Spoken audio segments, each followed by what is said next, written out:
shouts of crying as in Hamlet town of old. See the messenger fire flying down the sunsets red and gold. So we follow light and day, follow bravely while we may, where we hear the piper play, o'er the hills and far away. La la la la la la la la, o'er the hills and far away. La la la la la la la, o'er the hills and far away.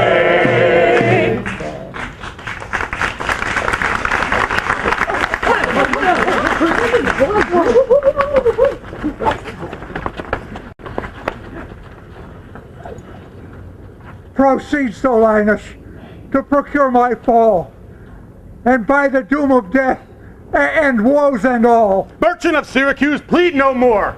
I am not partial to infringe our laws. The enmity and discourse which of late sprung from the rancorous outrage of your duke to merchants, our well-dealing countrymen, who, wanting guilders to redeem their lives, have sealed his rigorous statutes with their bloods, excludes all pity from our threatening looks. For since the mortal and intestine jars twixt thy seditious countrymen and us, it hath in solemn synods been decreed, both by the Syracusians and ourselves, to admit no traffic to our adverse towns. None. Nay, more. If any born at Ephesus be seen in any Syracusian marts or fairs, again, never. If any Syracusian born come to the Bay of Ephesus, he dies. Die!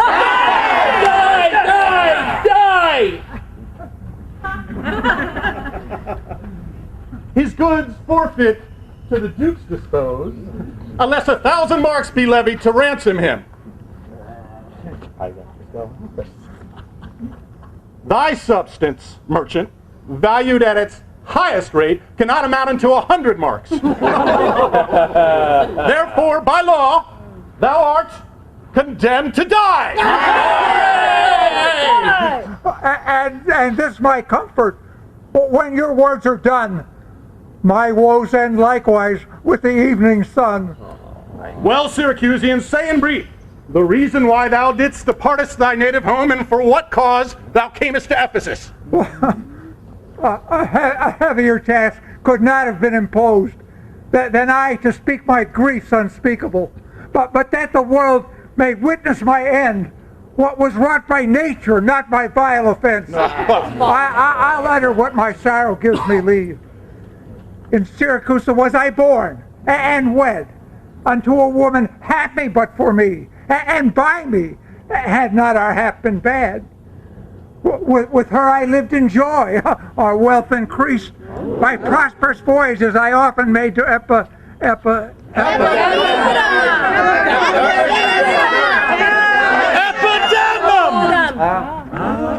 Epidamnum, until my factor's death, and the great care of goods at random held, drew me from the sweet embracements of my spouse.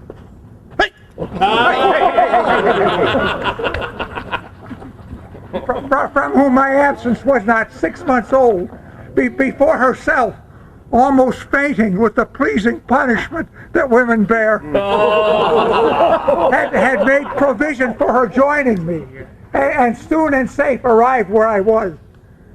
There she was not long, before she became the joyful mother of 2 goodly sons. And what was strange, the one so like the other, as could not be distinguished save by names. That very hour, in that self-same inn, a meaner woman was delivered of such a burden. Male twins, both alike. Those, for the parents were exceeding poor, I bought and brought up to attend my sons. My wife, not meanly proud of her 2 boys, made daily admonitions for our home return. Unwilling, but I agreed. Alack, too soon we came aboard. A league from Epidamnum!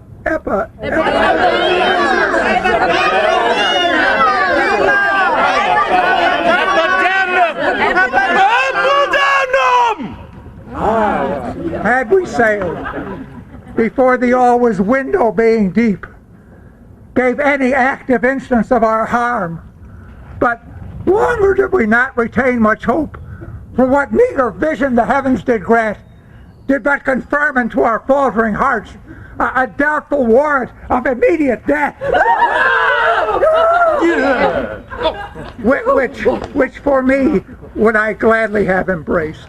But the incessant weeping of my wife, who wept before for what she saw must become, and the piteous prailings of the pretty babes,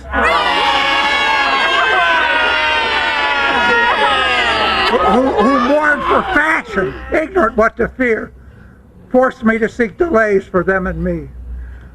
For thus it was, for other means was none, that the sailors sought for safety in our boat, leaving the ship, then sinking right for us. My wife, more careful for the latter born, had fastened him unto a small spare mast, such as seafaring men provide for storms. And to him one of the other twins was joined, whilst I had been like heedful of the others. The children thus disposed, my wife and I, fixing our gaze on whom our care was fixed, had fastened ourselves at either end of the mast, and floating straight, obedient to the stream, was carried towards Corinth, as we thought. At length the sun, gazing upon the earth, dispersed those vapors that had offended us, and with the benefit of this wished-for light, the seas waxed calm, and we observed two ships from afar, making amain towards us, from Corinth this, from Epidaurus that. But ere they came, let me say no more. Gather the sequel from what went before. Nay, do not break off so, old man. Forward, for we may pity, if not pardon thee. Well, had the gods done so, I had not now worthily termed them merciless to us. But ere the ships could meet by twice 5 leagues, we were encountered by a mighty rock, which being violently borne upon, our helpful ship was splintered in the midst. So that in this unjust divorce of us, fortune had treated both of us alike in what to rejoice in, what to sorrow for. My wife, poor soul, seeming blessed with lesser weight, but not with lesser woe, was carried at somewhat greater speed before the wind. And before our eyes, the 3 of them were taken up by fishermen of Corinth, as we thought.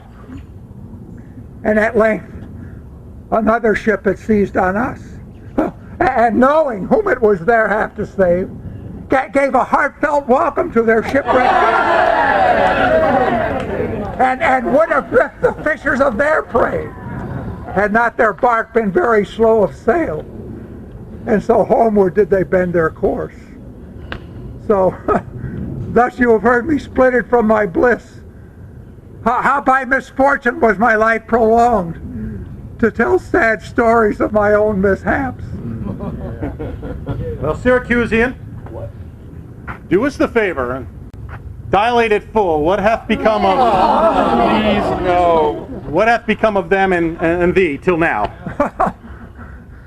My son, when grown, eventually became inquisitive after his brother, and importuned me that his attendant, whose case was like, rift of his twin, but retaining the same name, might bear him company in the quest of him, whom whilst I labored of a quest to see, now I hazarded the loss of whom I loved. 5 summers have I spent in farthest Greece, roaming clear into the bounds of Asia, and coasting homeward came to Ephesus. But here must end the story of my life. And happy were I in my timely death, could all my travels warrant me they live.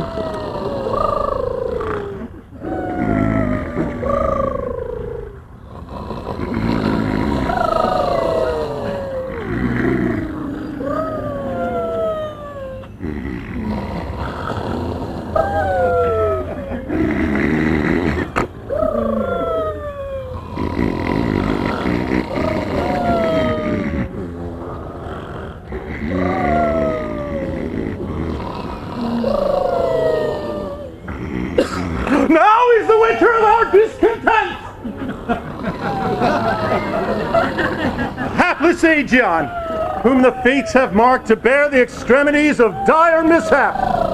Trust me, were it not against our laws, against my crown, my oath, my dignity, my soul should sue as advocate for thee.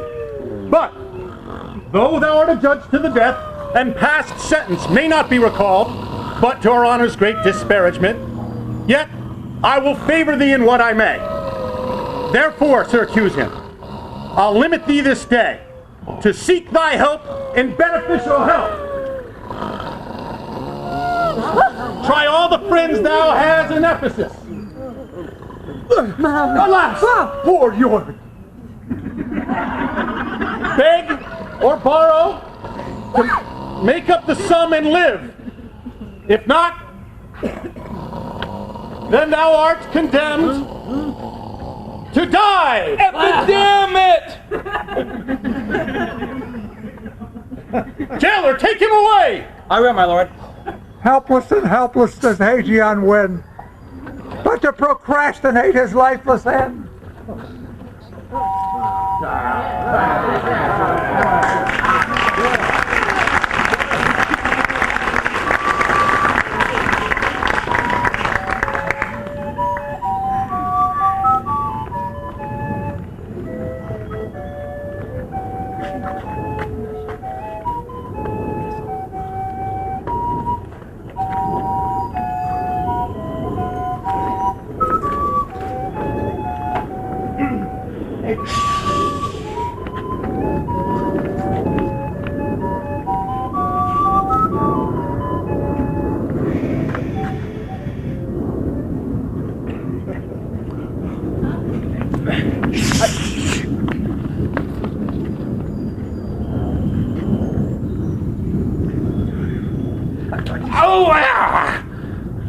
Give the Ebe of Epidem, lest too soon your goods be confiscated.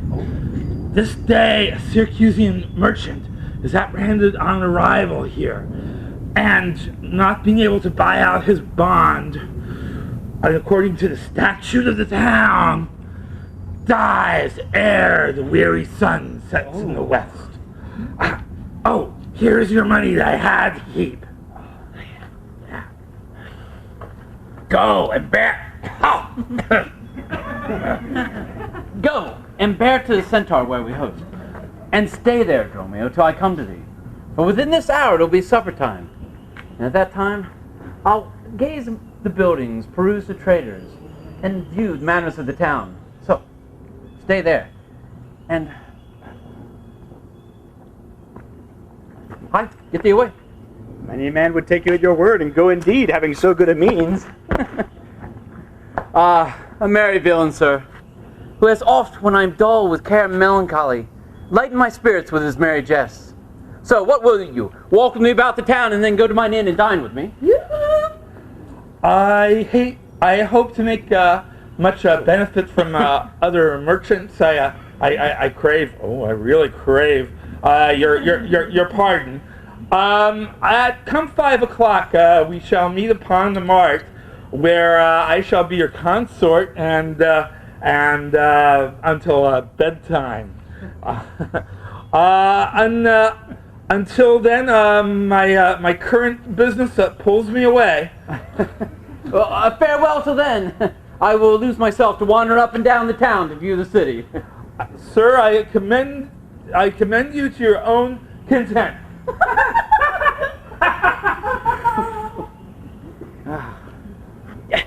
He that commends me to mine own content commends me to that thing I cannot get. I to the world am like a drop of water that in the ocean seeks another drop, and falling there to find his fellow forth, unseen, inquisitive, confounds himself. So do I to find a mother and a brother in quest of them, unhappy, to lose myself. Now, here comes, but how art thou returned so soon? Return so soon? Rather approach too late. The pig burns, the capon falls from the spit, the clock hath struck in 12 upon the bell. My mistress made it 1 upon my cheek. She's so hot because the meat is cold. The meat is cold because you come not home. You come not home because you have no stomach. You have no stomach, having broke your fast. But we, that know what 'tis to fast and pray, are penitent to your default today. Now stop in your wind, sir. Now tell me this, I pray. Where is the money I left with you? Oh, 6pence I had a Wednesday last to pay the saddler for my mistress's crupper. The saddler had it, sir. I kept it not. I'm not in a sportive humor. Tell me, and dally not. Where is the money? Ah! Ooh, ow! We being strangers here, how darest thou trust so great a charge from thine own custody?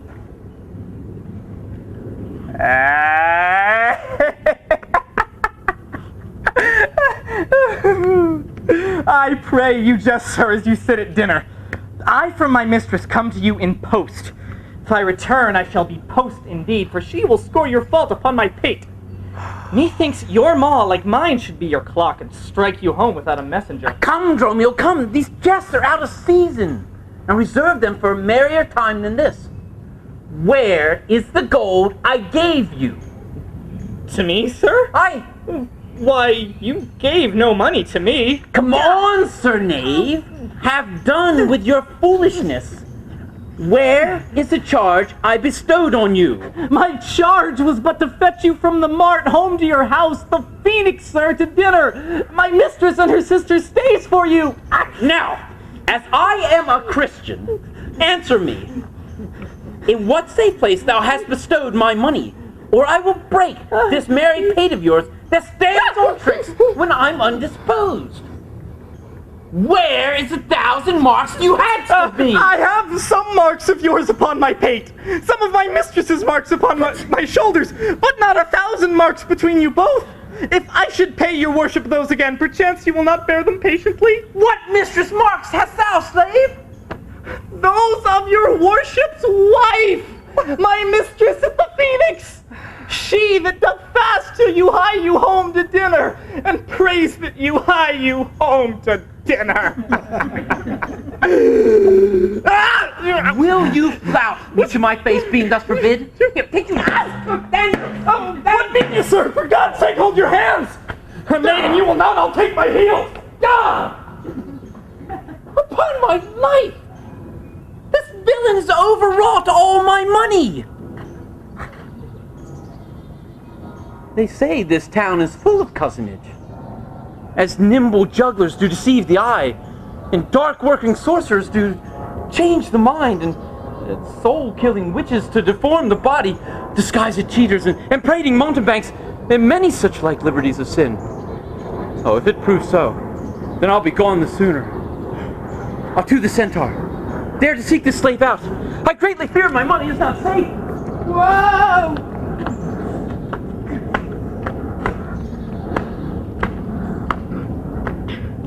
They say this town is full of cozenage. That means deception. I say this town is full of Romeos and Antipholus. Antipholus. Antipholus of Syracuse, who went that way. And Antipholus of Ephesus, who lives here. His house, his door.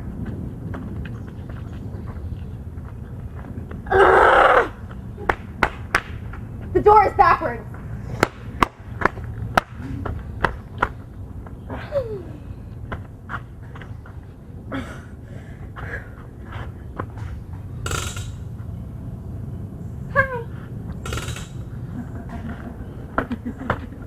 The house of Antipholus. And the door.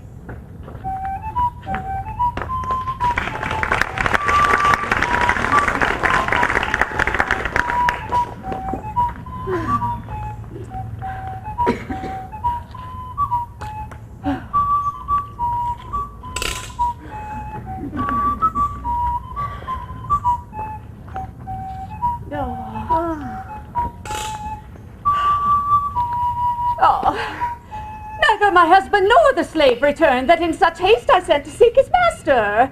Sure, Luciana, 'tis 2 o'clock. Perhaps a merchant hath invited him, and from the mart he's gone somewhere to dinner.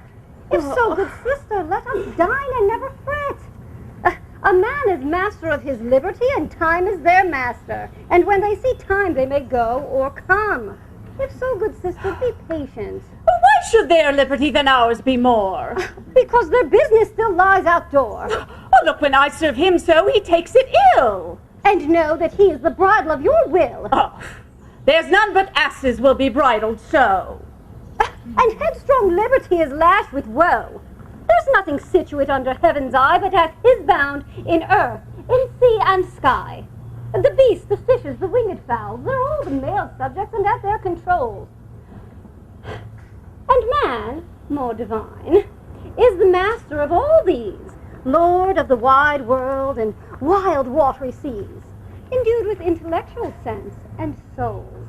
Of more preeminence than fish and fowl, are masters to their females and their lords. Let your will attend then on their accords. This servitude makes you to keep unwed. Not this, but troubles of the marriage bed. But were you wedded, you would bear some sway. Ere I learn to love, I'll practice to obey. How if your husband starts some other wear? Till he come home again, I will forbear. Patience unmoved. No marvel though she pause. They can be meek that have no other cause. A wretched soul bruised with adversity, we bid be quiet when we hear it cry. But were we burdened with like weight of pain, as much or more we should ourselves complain. So thou that hast no unkind mate to grieve thee, with urging helpless patience wouldst relieve me. But if thou live to see like right bereft, this fool-beg patience in thee will be left. I will marry one day, but to try. Now, here comes your man. Your husband is nigh. Say, is your tardy master now at hand? Nay, he's at two hands with me, and that my two ears can witness. Oh, but say, didst thou speak with him? Knowst thou his mind? Aye, he told his mind upon my ear. He shrew his hand, I could scarce understand it. And spake he so doubtfully thou couldn't feel his meaning? Nay, he struck so plainly I could too well feel his blows, and withal so doubtfully I could scarce understand them. But say, I prithee, is he coming home? Seems he hath great care to please his wife. Why, mistress, sure my master is horn mad. Horn mad, thou villain! I mean to say not cuckold mad, but sure he is stark mad. When I desired him to come home to dinner, he asked me for 1,000 marks in gold. "'Tis dinner time,' quoth I. "'My gold,' quoth he. "'The pig is burned,' quoth I. "'My gold,' quoth he. "'Will you come home?' quoth I. "'My gold,' quoth he. "'Where is the 1,000 marks I gave to thee, villain?' "'The pig,' quoth I, "'is burned.' "'My gold,' quoth he. "'My mistress, sir,' quoth I. "'Hang up thy mistress! I know not thy mistress! Out on thy mistress!' Who?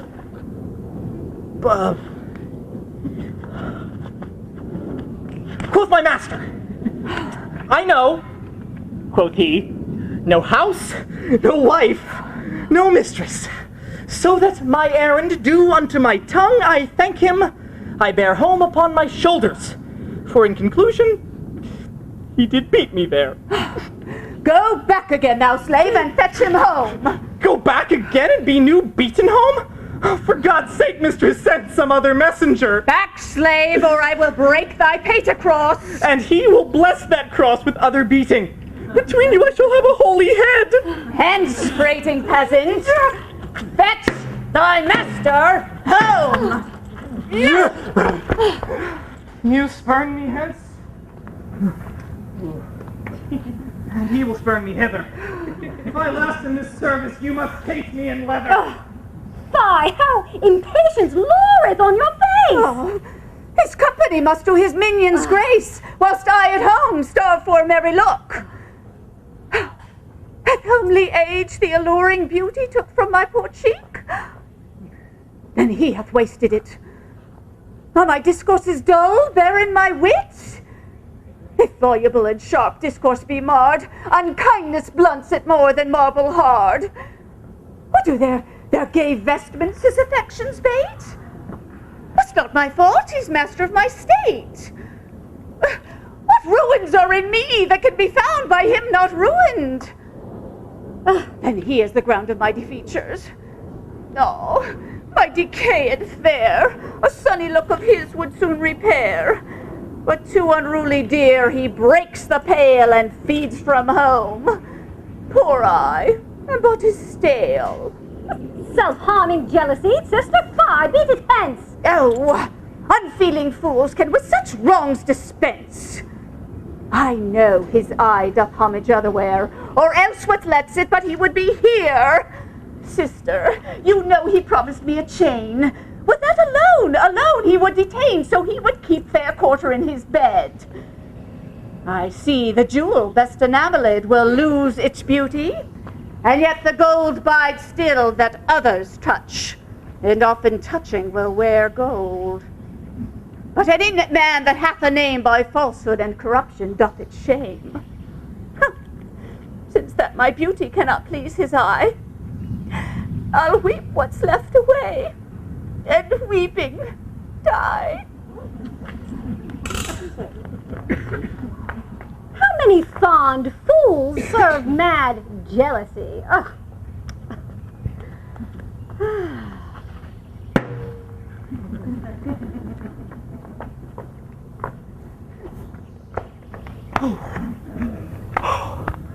The gold I gave to Dromio is laid up safe at the centaur, and the heedless fool is left in search to find me out. By computation, my host report. I could not speak with Dromio since I left him at the mart. Oh, now here he comes. Now, sir, is your merry humor altered? As you love strokes, so jest with me again.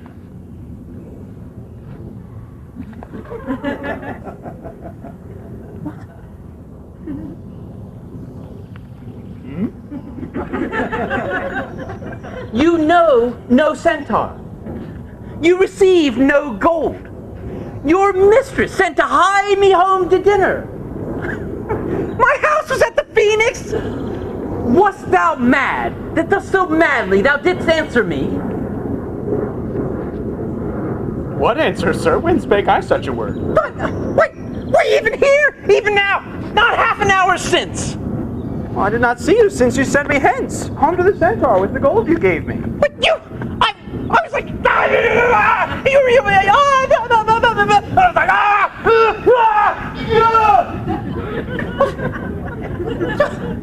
oh, good!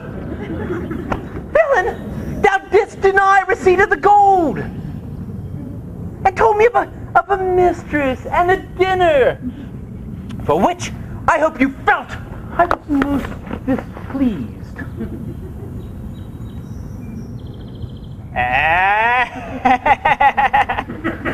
You. I am glad to see you in this merry vein. What means this jest? I pray you, master, tell me. Oh, yes. Will you flout me to my face? Here, take you this! Dang this! Dang! Oh, sir, for God's sake! Now your jest is earnest. Upon what bargain do you give it me? Because that I do familiarly use you as my fool and chat with you, your sauciness will jest upon my love and make a common of my serious ass!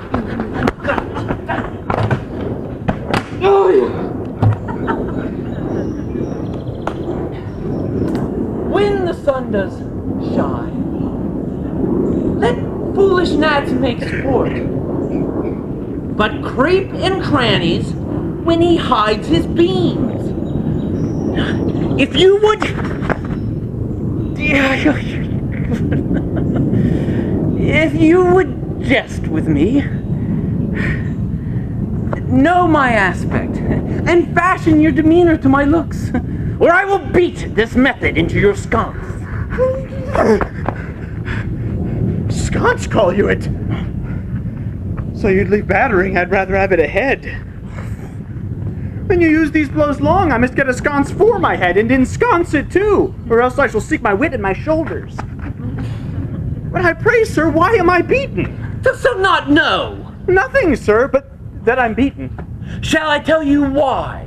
Aye, sir, and wherefore? For they say every why hath a wherefore.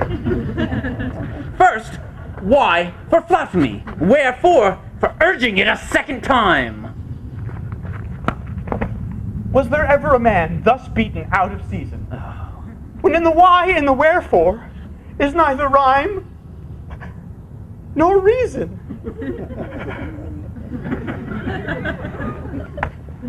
Well, sir, I thank you. Thank me, sir, for what? Marry, sir, for this something you gave me for nothing. I'll make amends next and give you nothing for something. Oh. Tell me, sir, is it dinner time? No, sir. Methinks the meat wants that I have. Oh, in good time, sir. What is that? Basting. Well, it will be dry, sir. And if it be, sir, I pray you, eat none of it. Oh, your reasons? Lest it make you choleric and purchase me another dry basting. Well, sir, learn to jest in good time. There's a time for all things. I durst have denied that before you were so choleric. By what rule? Marry, sir, by a rule as plain as the plain bald pate of Father Time himself. Oh. Let's hear it. There's no time for a man to recover his hair that grows bald by nature.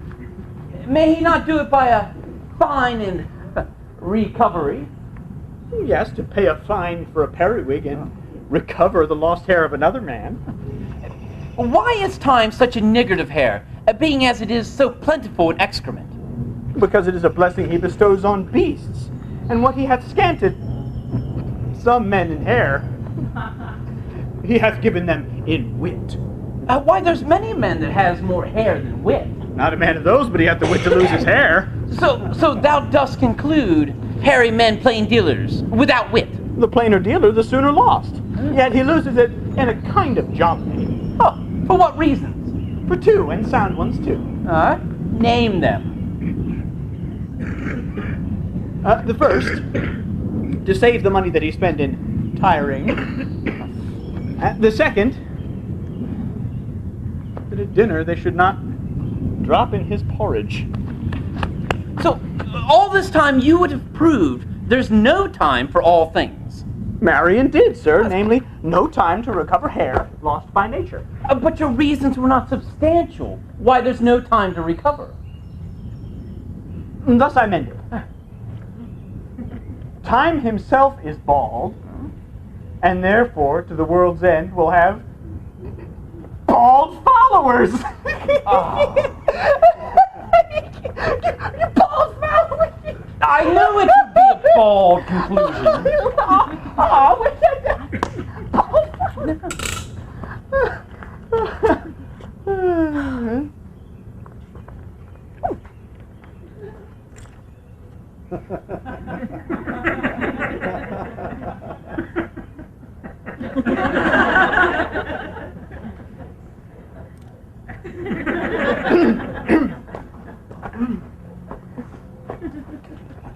But salt, who washed us yonder? I Antipholus, look strange and frown. Some other mistress hath thy sweet aspects. I am not Adriana, nor thy wife.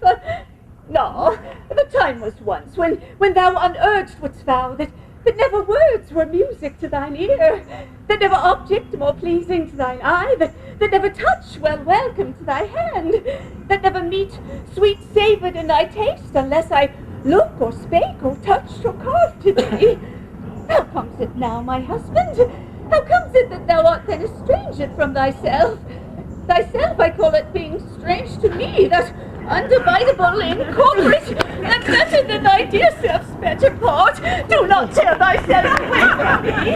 Oh, for know, my love, as easy mayst thou fall. A drop of water from the breaking gulf, and take unmingled thence that drop again, without addition or diminishing, as take from me thyself, and not me too.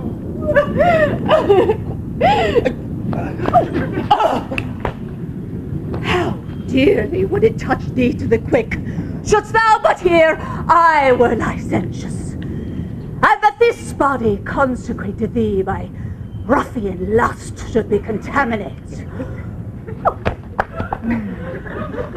Wouldst thou not spit at me, and spurn at me, and hurl the name of husband in my face, and tear the stained skin off my harlot brow, and from my false hand cut the wedding ring, and break it with a deep divorcing vow.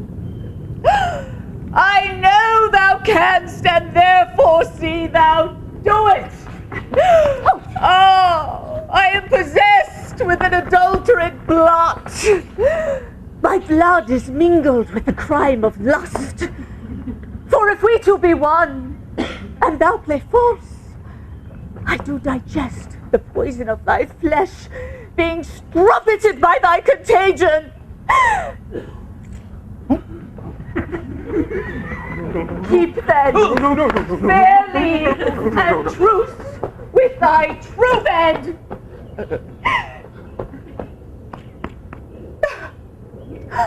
I live unstained, thou undishonored.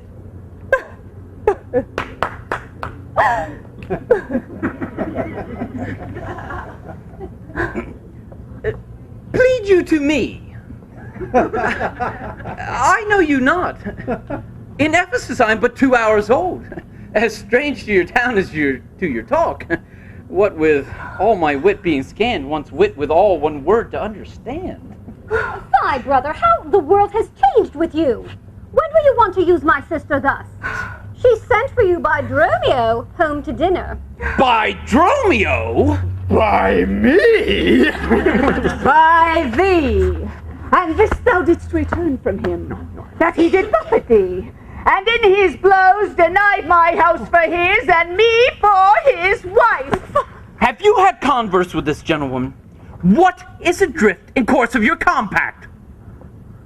I, sir? I never saw her till this time. Oh, villain, thou liest! Why, her very words you delivered to me on the mart. I never spake with her in all my life. Then how can she call us by name? Unless it be by inspiration. How ill agrees it with your gravity to counterfeit thus grossly with your slave, abetting him to thwart me in my mood. If by wrong you are from me exempt, but wrong not that wrong with a more contempt. Come, I will fasten on this sleeve of thine. Thou art an elm, my husband, I a vine, whose weakness, married to thy stronger state, makes me with thy strength to communicate. If aught possess thee from me, it is dross, usurping ivy, idle or briar moss, who all for want of pruning with intrusion infect thy sap and live on thy confusion.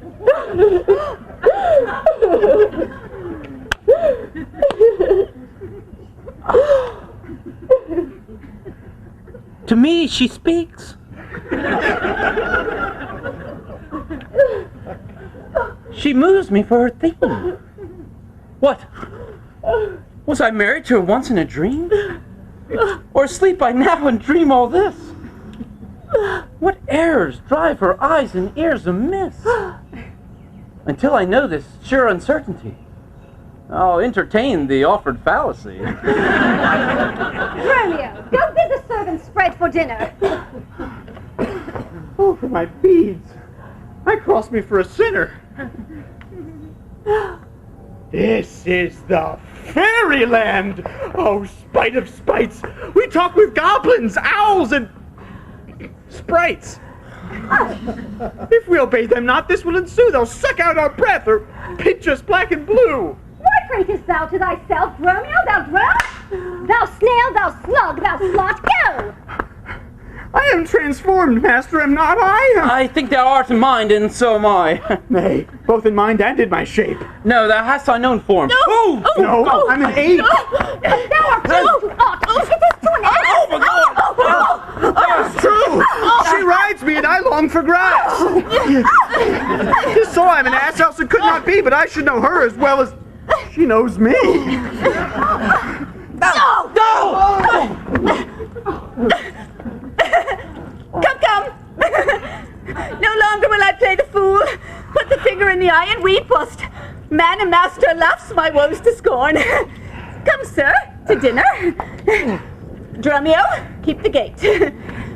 Husband, I'll dine above with you today and shrive you of 1,000 idle pranks. Sirrah, if any ask for your master, say he dines forth. And let no creature enter. Come, sister. Romeo, play the porter well. Am I in earth, in heaven, or in hell? Sleeping or waking, mad or well advised, known unto these others, but to myself well disguised. I'll say as they say, and persever so. And in this mist, let all adventure go. Master? Shall I be porter at the gate? Aye, and let none enter lest I break your pate. Come, Antipholus. We dine too late.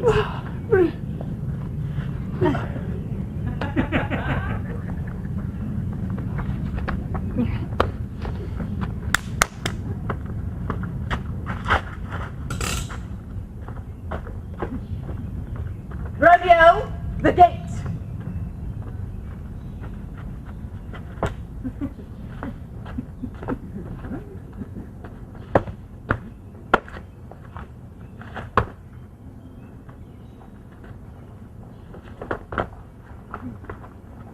Good Signor Angelo, you must excuse us all. My wife is shrewish when I keep not hours. Say that I lingered at your shop to see the making of a cockney, and that tomorrow you will bring it home. But here's a villain who would face me down and met me on the mark, and that I beat him, and charged him with 1,000 marks of gold, and did deny my wife in house. Thou drunkard thou. What didst thou mean by this? Say what you will, sir, but I know what I know. That you beat me at the mart, I have your hand to show. If the blows you gave were ink and the skin were parchment, your own handwriting would tell you what I think. I think thou art an ass. Marry, so it doth appear, by the wrongs I suffer and the blows I bear, I should kick, being kicked, and being at that pass, you would keep from my heels and beware an ass. Ow! You're sad, Signor Balthazar. Pray God our cheer may answer my goodwill and your good welcome here. I hold your dainties cheap, sir, and your welcome dear. Signor Balthazar, either at flesh or fish, a table full of welcome makes scarce one dainty dish. Oh, good meat, sir, is common. Even the churl affords that. And welcome more common, but that's nothing but words. Well, small cheer and great welcome makes a merry feast. For a niggardly host and more sparing guest. But though my cates be mean, take them in good part. Better cheer may you have, but not with better heart.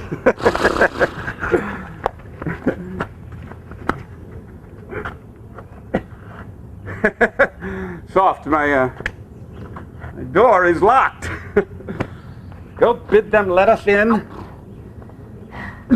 Marion, Bridget, Maud, Cicely, Jillian, Jen, Mome, Malt Horse, Capon, Coxcomb, Idiot, Patch. Either get thee from the door or sit down at the hatch. Dost thou conjure for wenches that thou callest for such store when one is one too many? Get thee from the door. What? Patch has made our porter! My master stays in the street! Let him walk from whence he came, lest he catch cold on his feet. Who talks within there? How open the door! Right, sir, I'll tell you when, and you tell me wherefore. Wherefore? For my dinner, I have not dined today. Nor today here you must not, come again when you may. What art thou that keepest me from the house I owe? The porter for this time, sir, and my name is Dromio. Thou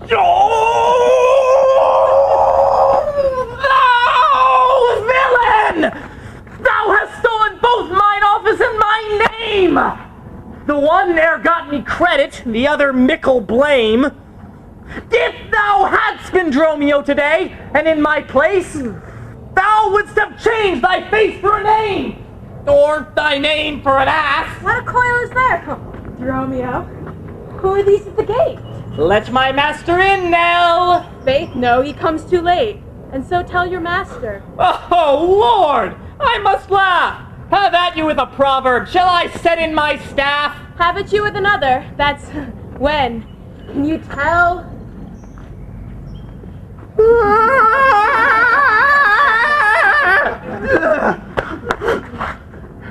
If thy name be called Nell, Nell, thou hast answered him well. Do you hear, you minion? You'll open the door, I hope. I thought to have asked you. And you said, no. So, come help. Well struck! That was blow for blow!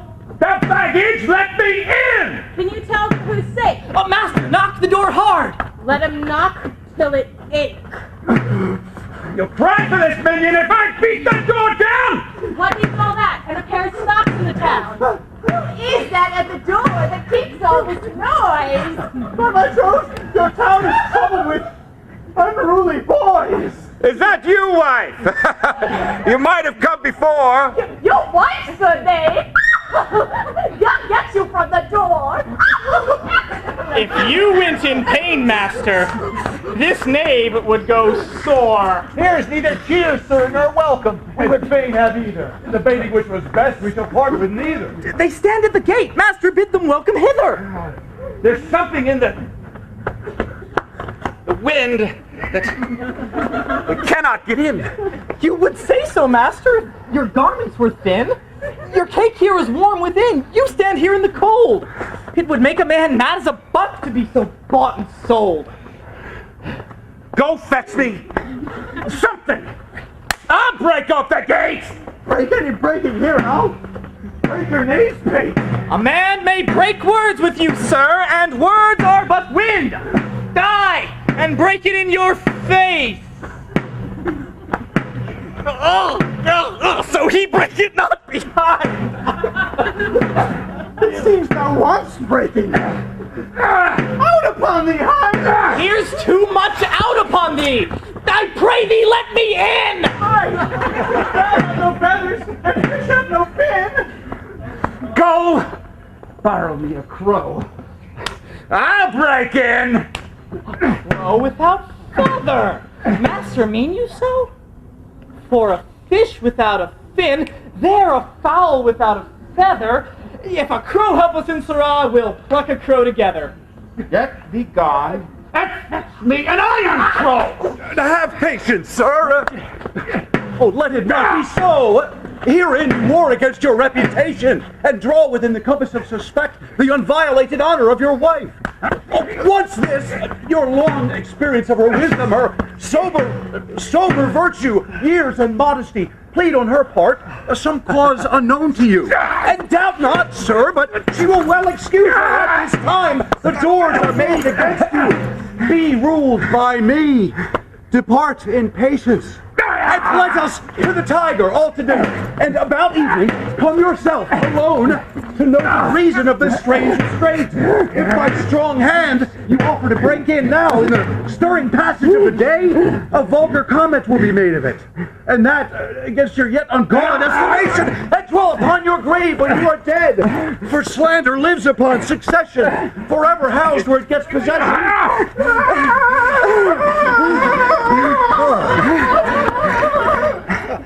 Thou hast prevailed.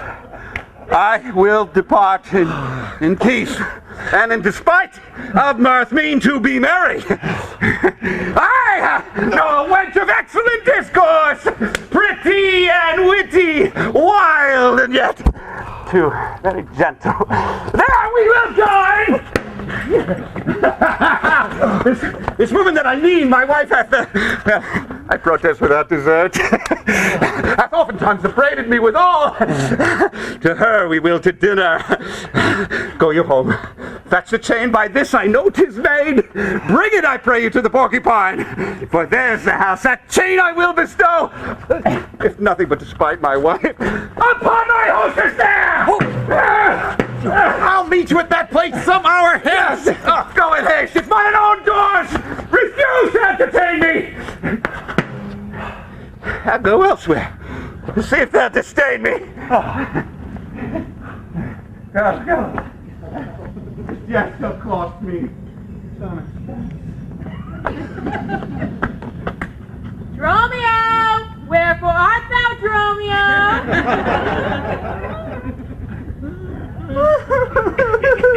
Why?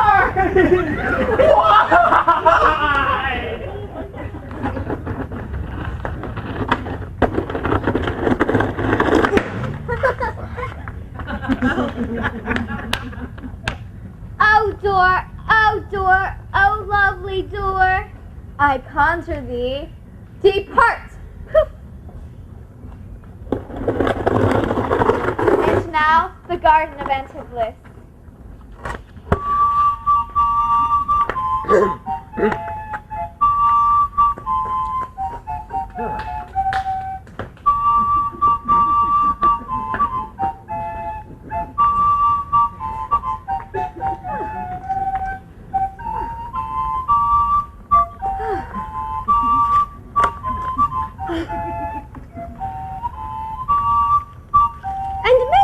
That you have quite forgot a husband's office. Shall Antipholus, even in the spring of love, thy love springs rot? Shall love in building grow so ruinous? If you did wed my sister for her wealth, then for wealth's sake use her with more kindness. Or, if you like elsewhere, do it by stealth, muffle your false love with some show of blindness. Let not my sister read it in your eye. Be not thy tongue thy own shame's orator. Look sweet, speak fair, become disloyalty. Apparel vice like virtue's harbinger, and though your heart be tainted, teach sin the carriage of a holy saint. Be secret false, what need she be acquainted? What simple thief brags of his own attaint? Out! 'Tis double wrong to truant with your bed, and let her read it in thy looks at board. Shame hath a bastard fame well managed, and ill deeds are doubled with an evil word. Alas, poor women, make us but believe, being compact of credit, that you love us. Though others have the arm, show us the sleeve. We in your motion turn, and you may move us. Oh, then, gentle brother, get you in again. Comfort my sister, cheer her, call her wife. 'Tis holy sport to be a little vain, when the sweet breath of flattery conquers strife. A sweet mistress, what your name is else I know not, nor by what wonder you do hit on mine, lest in your knowledge and your grace you show not more than earth's wonder, more than earth divine. Oh, dear creature, teach me how to think and speak. Lay open to my earthy, gross conceits, smothered in...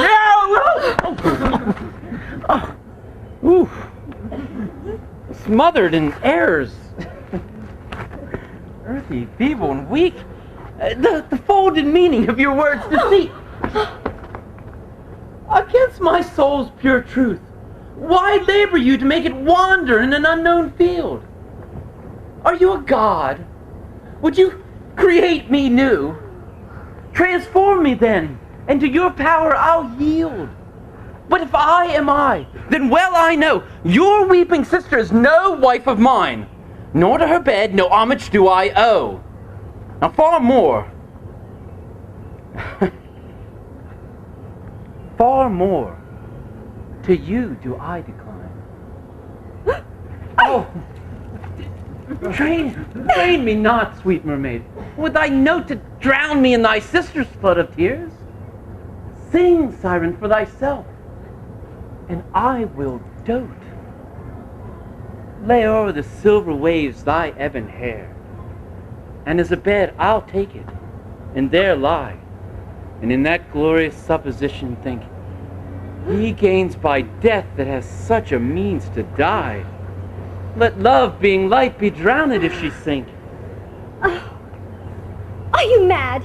Are you mad that you do reason so? I'm not mad, but mated. How, I do not know.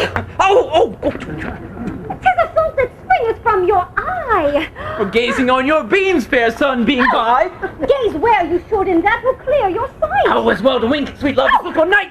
Why call you me love? Call my sister so. No, thy sister's sister. That is my sister. No, it is thyself. My own self's better part. Oh, my clear eye's clear eye, my dear heart's dear heart. My food, my fortune, my sweet hope's aim. My soul earth's heaven, and my heaven's claim. All this my sister is, or else should be.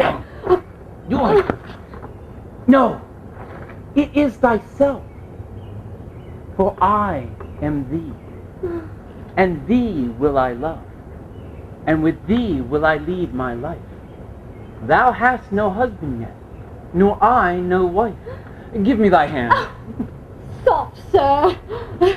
Hold thee still. I'll fetch my sister to get her goodwill.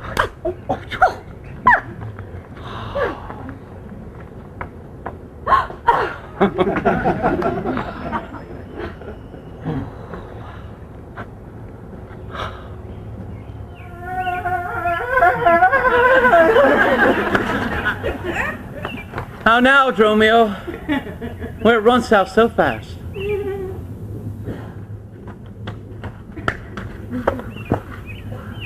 Do you know me, sir? Am I Dromio? Am I your man? Am I myself? Thou art Dromio. Thou art my man. Thou art thyself. I am an ass. I am a woman's man. And besides myself. What woman's man? And how besides thyself?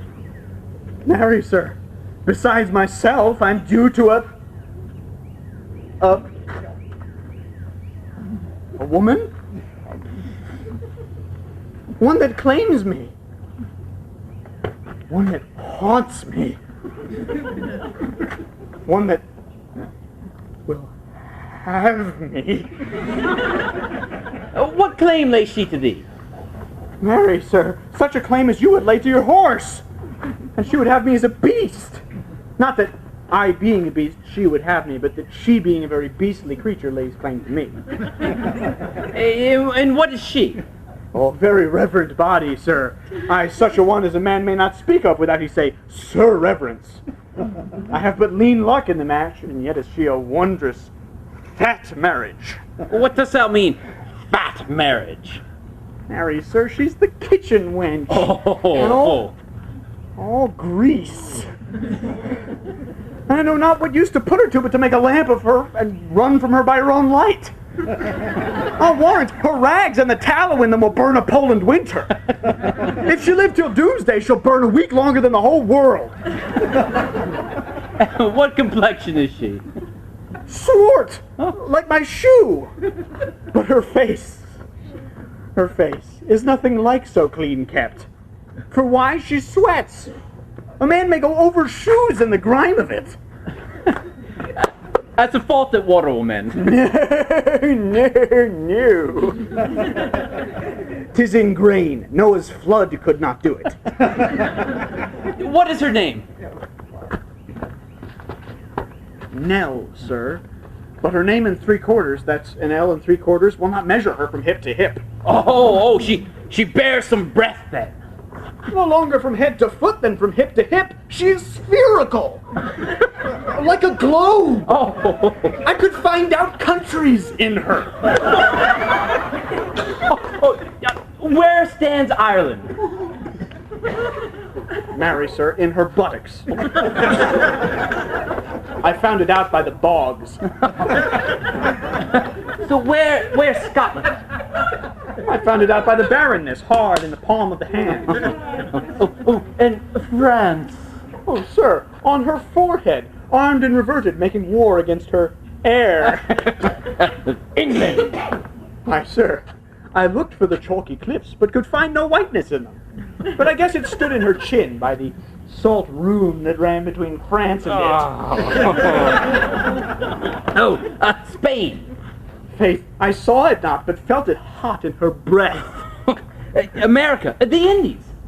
Oh, sir, on her nose. Oh, or embellished with rubies, carbuncles, and sapphires, declining their rich aspect to the hot breath of Spain, which has set whole armadas of carracks to be ballast at her nose. Where stood Belgium, the Netherlands? Oh, sir! I did not look so low. To conclude, this drudge, or diviner, laid claim to me, called me Dromio, swore I was assured her, told me what privy marks I had about my body, is the mark of my shoulder, the mole of my brow, the great wart of my left arm, that I, amazed, ran from her as a witch. And I think, if my breast had not been made of faith, and my heart of steel, she had transformed me to a curdled dog and made me turn in the wheel. Go. I thee presently post the road, and if the wind blow any way from port, I'll not harbor in this town tonight. If any ship put out, come to the mart. There I'll walk till thou return to me. I think if everyone in this town knows us, and we know none, therefore 'tis time to trudge, pack, and be gone. As from a bear, a man would run for life. So fly I from her that would be my wife.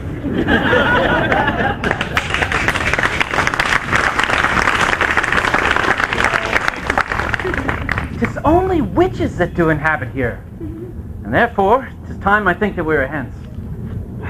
But she doth call me husband. Oh, and on my very soul, but doth a bore for a wife.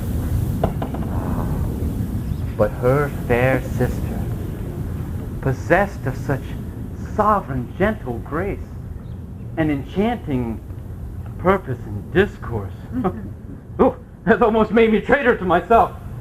But lest myself be guilty of self-wrong, I'll plug my ears to this mermaid song. Master Antipholus! Aye, that's my name. Oh, I know it well, sir. Lo, here's the chain I thought to obtain you with the porcupine. The chain unfinished made me stay thus long. What is your will I should do with this? Oh, but please yourself, sir. I made it for you. For me? But I bespoke it not. Oh, not once, nor twice, but 20 times you have. Go home with it, and please your wife withal. And soon at supper time, I'll visit you, and then receive my money for the chain. No, I pray you take the money now, for fear you ne'er see money nor chain more. Oh, you are a merry fellow. Fare you well. What am I to think of this? I cannot tell. Oh, but this I do think. There never was a man so vain to refuse such fair and offered chain. I say a man need not live here in shifts, when in the street he meets such golden gifts. To the mart, and there I'll stay, till Dromio will come, and then straight away.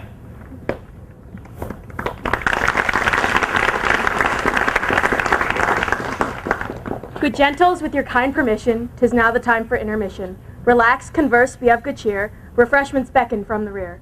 Tasty, succulent, and affordable. We also offer potties portable. But when you hear musicians sound, come hither to this sylvan round. 'Tis time to then resume your pews. Our second half forthwith ensues.